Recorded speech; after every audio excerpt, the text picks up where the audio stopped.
좋으신 하나님을 함께 찬양합시다. 할렐루야. 아멘. 오늘도 하나님께 소망을 두며 예배하시는 여러분들을 사랑하고 축복합니다. 우리는 지금 만물이 푸르른 실록의 계절 5월을 보내고 있습니다. 이맘때가 되면 사람들은 아름다운 숲으로 여행을 떠나고 싶은 충동을 느끼게 됩니다. 숲과 잔잔한 호수가 어우러진 풍경을 따라 하늘 높이 자라난 메타세콰이어 나무가 일직선으로 뻗어 있는 그 숲길을 걷고 있노라면 마음이 평온해지고 힐링이 됩니다.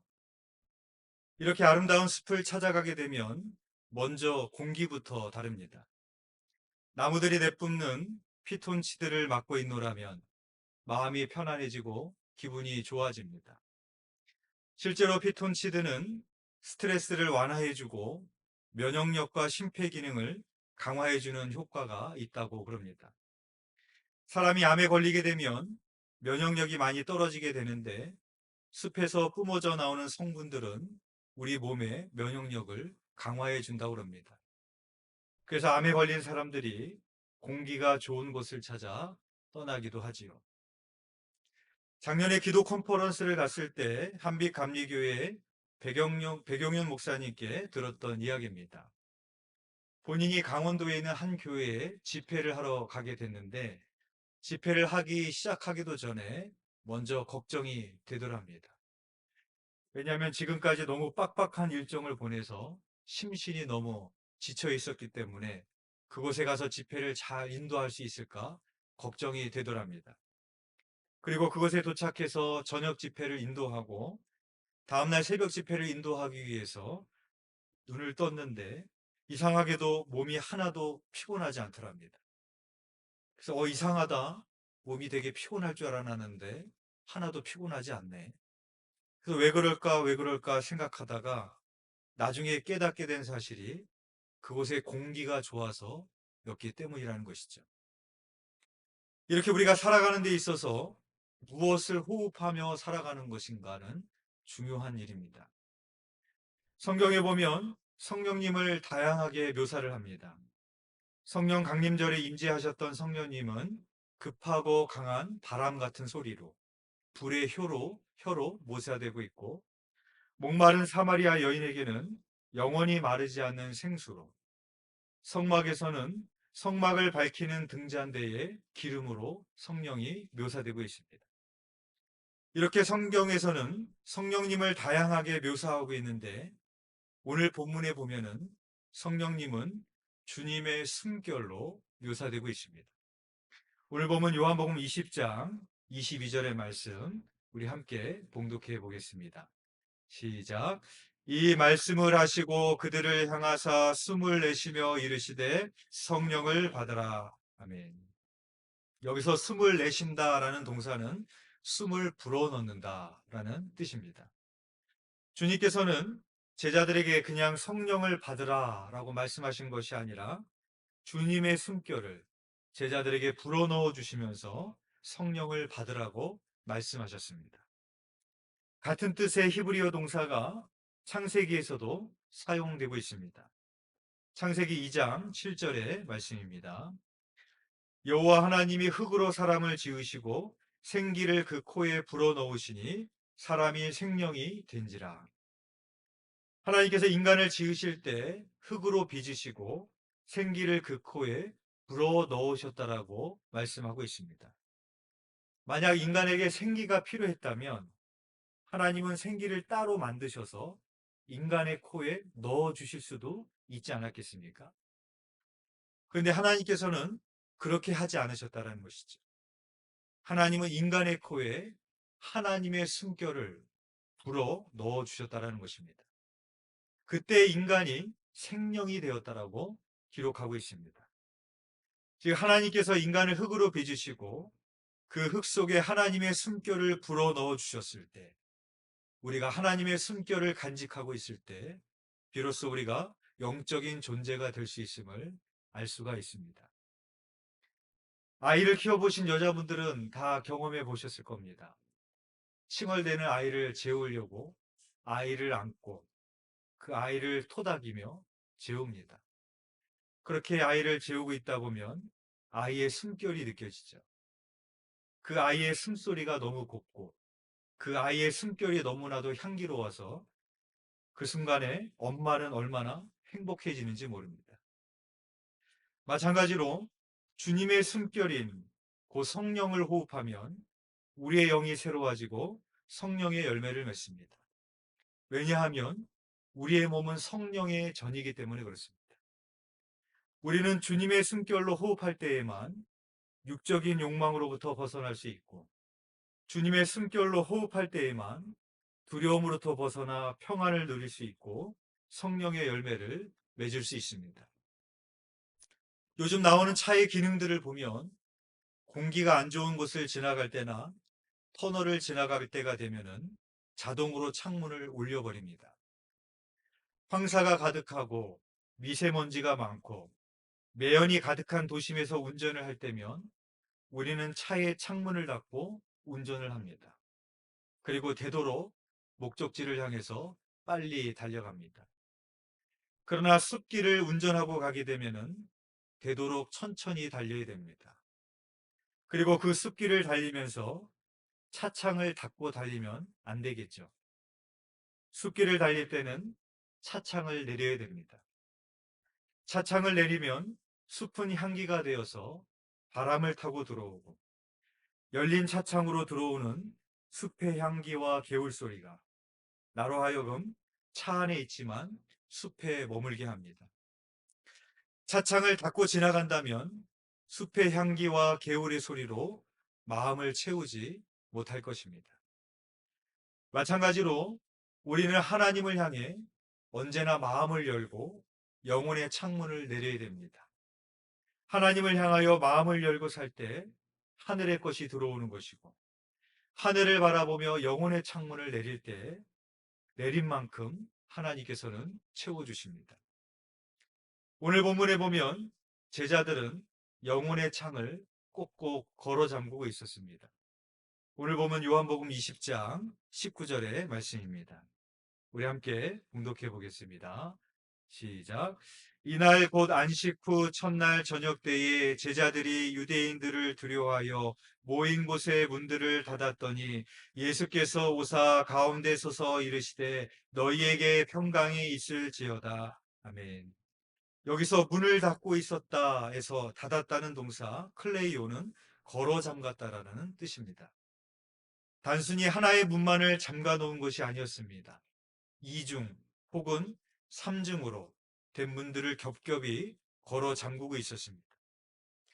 제자들이 이중 삼중으로 겹겹이 걸어 잠근 것은 단순히 문들만이 아니었습니다. 그들이 걸어 잠갔던 것은 그들의 마음이었습니다. 제자들도 예수님처럼 언제 죽을지 모른다라는 두려움에 사로잡혀 있었기 때문입니다. 그러한 두려움에 사로잡혀 있는 제자들에게 그 영혼의 문을 꼭꼭 걸어 잠그고 있던 제자들에게 부활하신 예수님이 찾아가셔서 닫혀있던 그들의 영혼에 창을 여십니다. 그리고 그 한가운데 서셔서 첫 번째 하셨던 말씀은 너희에게 평강이 있을지어다 였습니다. 부활하신 예수님이 제자들에게 첫 번째로 하신 말씀이 너희에게 평강이 있을지어다 라는 것은 중요한 의미가 있습니다. 왜냐하면 지금 제자들은 죽음이라는 공포에 떨고 있었기 때문이었습니다. 그런데 예수님께서는 죽음의 권세를 깨뜨리시고 다시 살아나셨습니다. 그리고 죽음이라는 공포에 떨고 있는 제자들에게 찾아가셔서 자기의 몸을 보이시고 이 말씀을 하시는 것입니다. 너희에게 평강이 있을지어다. 무덤이 주님을 가두어둘 수 없었던 것처럼 사망의 부활을 가두어둘 수 없었던 것처럼 세상의 그 어떤 것도 심지어는 육신의 죽음조차도 영원한 생명을 가두어둘 수 없음을 알게 하시기 위함이었던 것입니다. 예수님께서는 제자들에게 자신의 손과 옆구리를 보이시고 다시 한번 평강을 선포하십니다. 오늘 보면 요한복음 20장 21절의 말씀입니다. 우리 함께 봉독하겠습니다. 시작. 예수께서 또 이르시되 너희에게 평강이 있을지어다. 아버지께서 나를 보내신 것 같이 나도 너희를 보내노라. 아멘.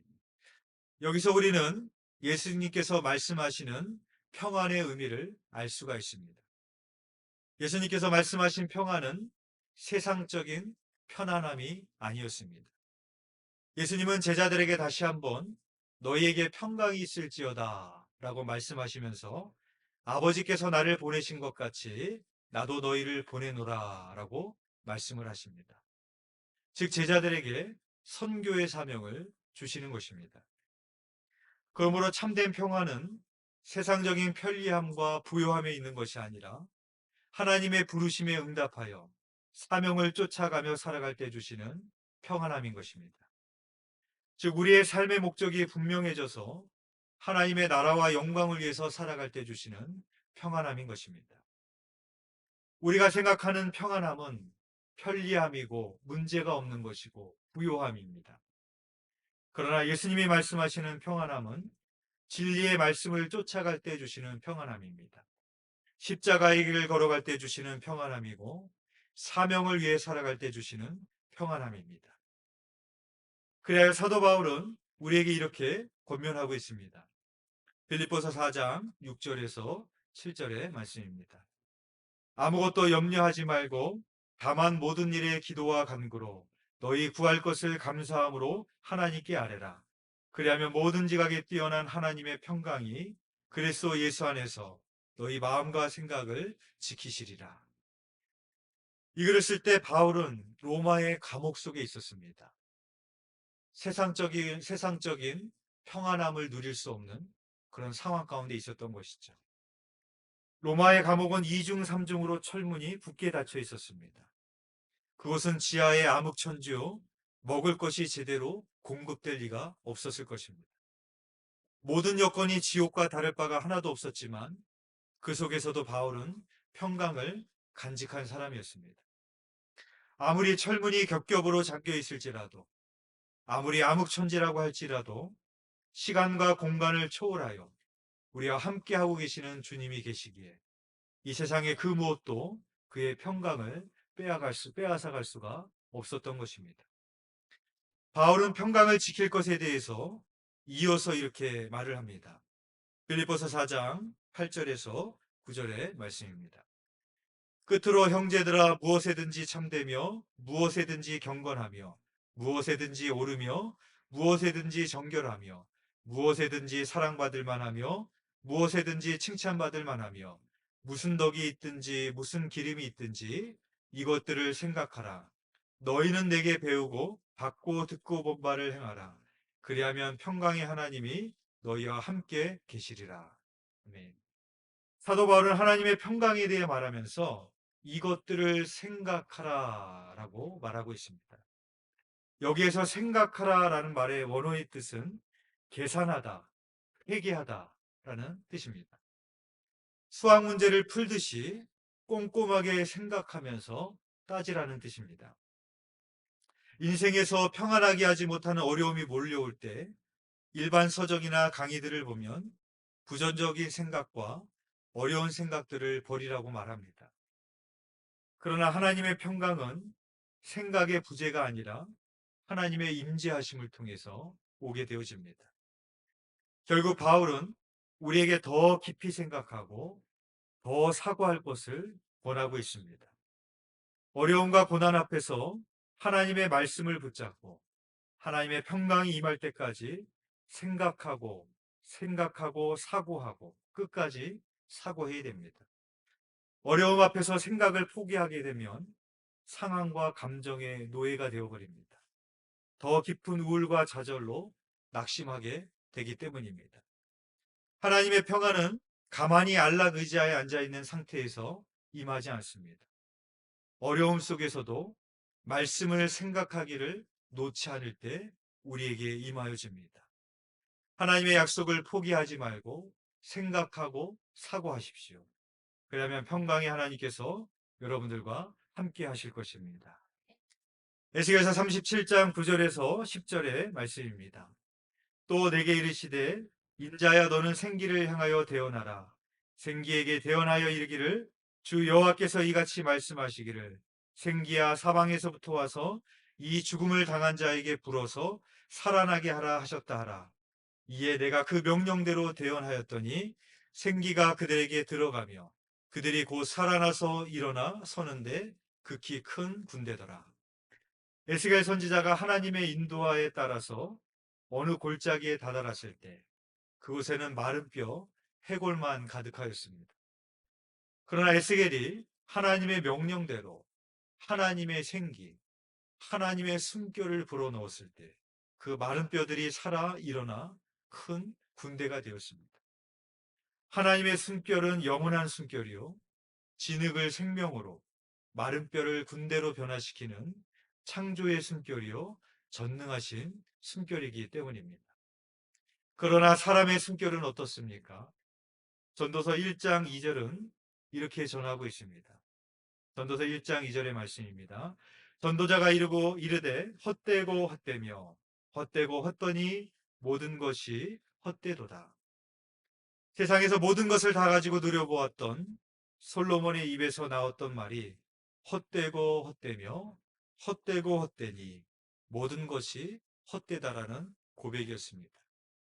여기서 헛되다라는 히브리 동사 하벨은 숨결을 나타내는 헤벨에서 유래되었습니다.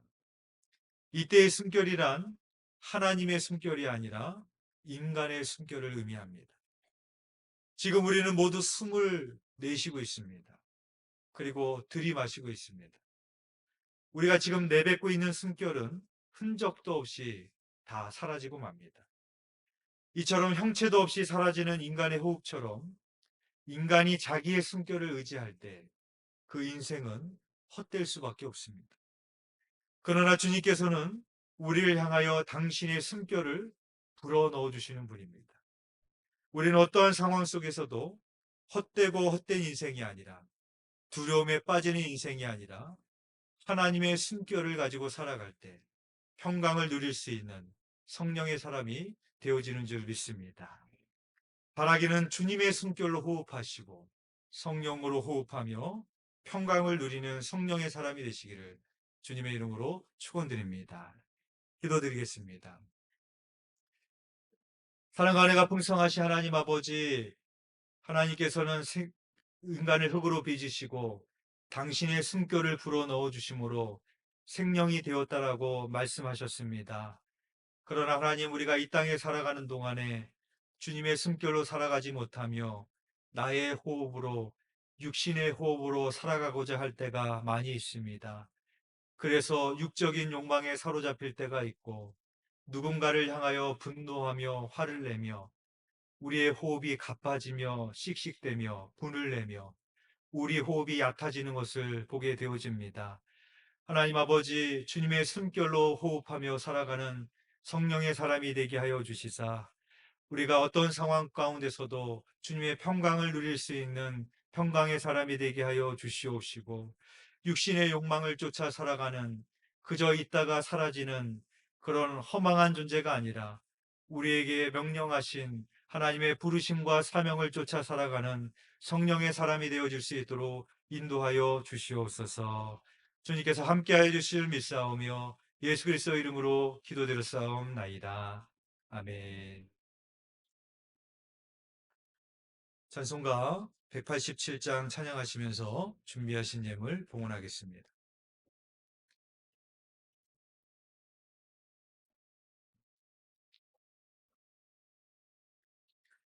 비둘기 같이 노뉴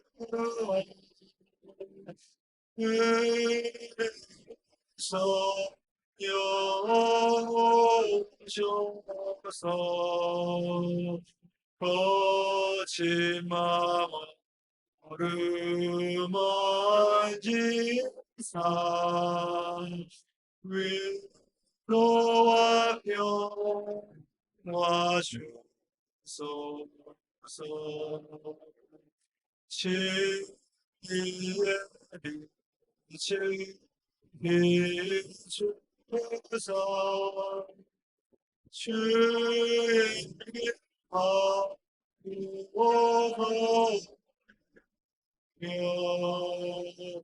주님을 옆에 모시고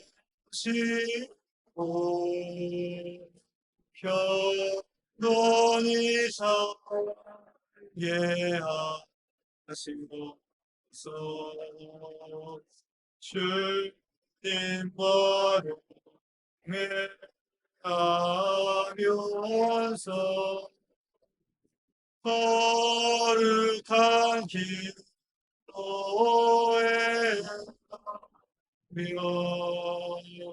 진리의 예수 붙잡고 길을 지어게 하소서. 연약한 나를 도우소서. 하나님 나라의 로 주님의 품에 안기에 영원한 시주소서.